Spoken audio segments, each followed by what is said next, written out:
My name's Danny, and today I wanted to share with you 5 ways that you can lose weight without dieting. I'm a naturopath. I specialize in weight loss for women, but I do it without dieting. So I don't put my clients on diets, but I do help them lose weight and they actually keep it off long term. So, 5 quick ways I'll run you through today that you can lose weight without dieting, without calorie counting, without feeling guilty about food, without all those horrible things that I've tried a million times and they don't work. My clients have tried them a million times and they don't work. So, number one is increasing your protein intake. And I don't mean this in the kind of ketogenic, like really extreme. Eating nothing but bacon and eggs and cheese kind of way. I just mean making sure that your meals and snacks have some kind of protein in them. Something that I see a lot with my clients is blood sugar imbalances. And what this causes is issues with insulin. Insulin production can get quite high, and insulin actually tells your body to hold on to your fat stores. So there can be a calorie deficit, there can be lots of exercise going on, but if you've got high levels of insulin being produced because your blood sugar's imbalanced, then that can make weight loss really, really difficult. So having protein at every meal and snack is a really good starting point to balancing those blood sugar levels and possibly bringing down that insulin production as well. Another thing that helps with insulin, and this is number 2, is reducing your eating window. Now, what I mean by an eating window is the amount of time in a day that you're actually consuming food. So if you're having breakfast at 6 a.m. and you're having dinner at 6 p.m., then you're eating for 12 hours in the day. That's your eating window. So it's a 12-hour eating window.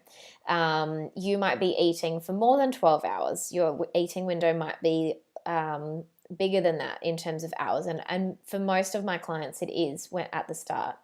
So when you reduce your eating window, you're again reducing the amount of time that your body is being producing insulin, because insulin's produced when you eat with most foods, if there's any kind of carbohydrate content or vegetables or anything like that.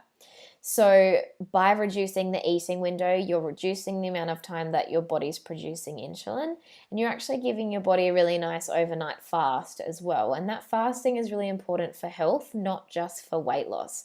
So lots of benefits. And I actually do this myself.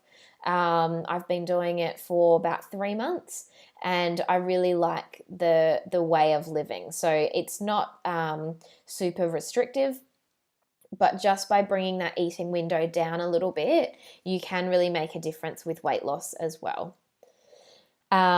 Just be careful, make sure you're doing it slowly, not making big changes. So you don't want to go from a 12-hour eating window down to an 8 overnight. You just want to gradually bring that eating window closer and closer and just see how you feel. Some people work well on an 8-hour eating window, some people couldn't do that. So definitely listen to your body with that one. Number 3 is increasing water.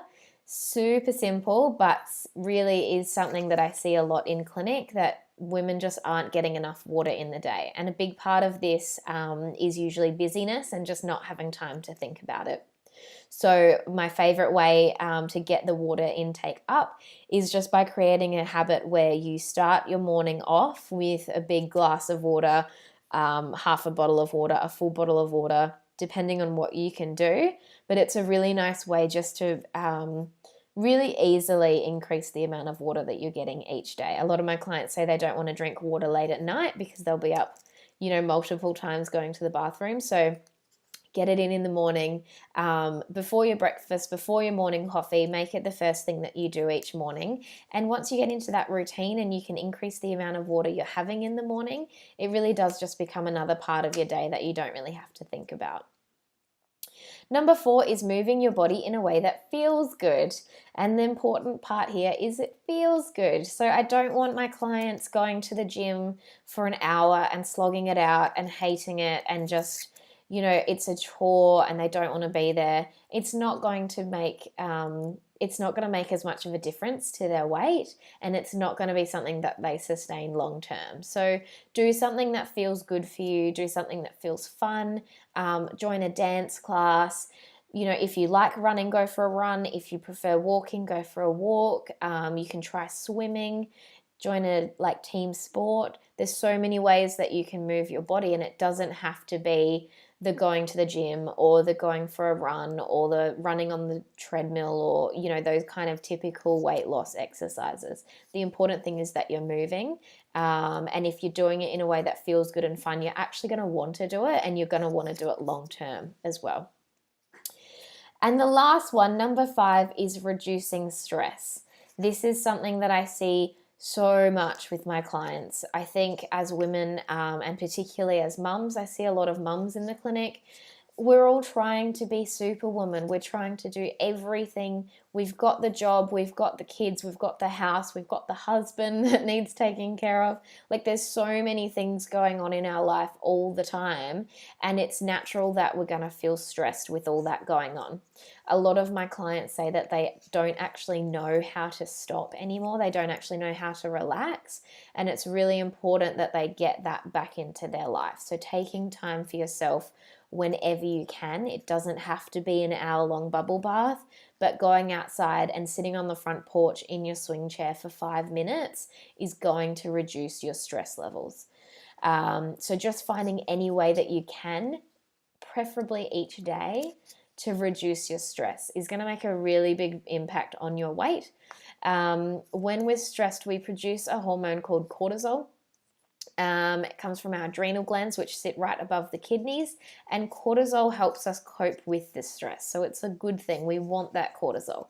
But what we don't want is long-term high cortisol. So because we're now chronically stressed, we're stressed for long periods of time instead of just kind of short bursts of time.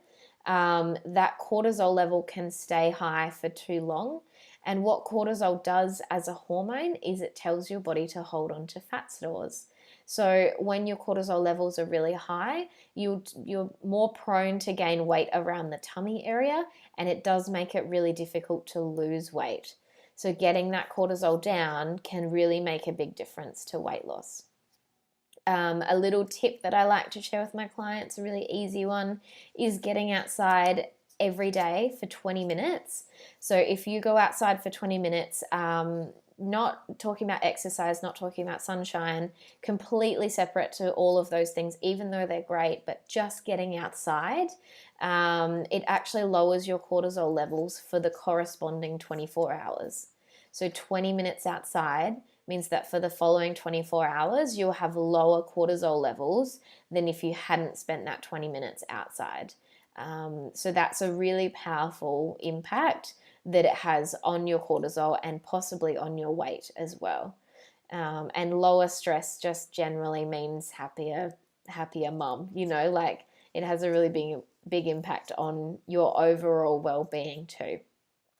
So I'll run through those again. 5 ways to lose weight without dieting. We've got increasing the protein, reducing the eating window. So both of those are about getting that insulin down. Increasing water, so having your water first thing in the morning. Moving your body in a way that feels good for you. So choose that really carefully. And decreasing your stress.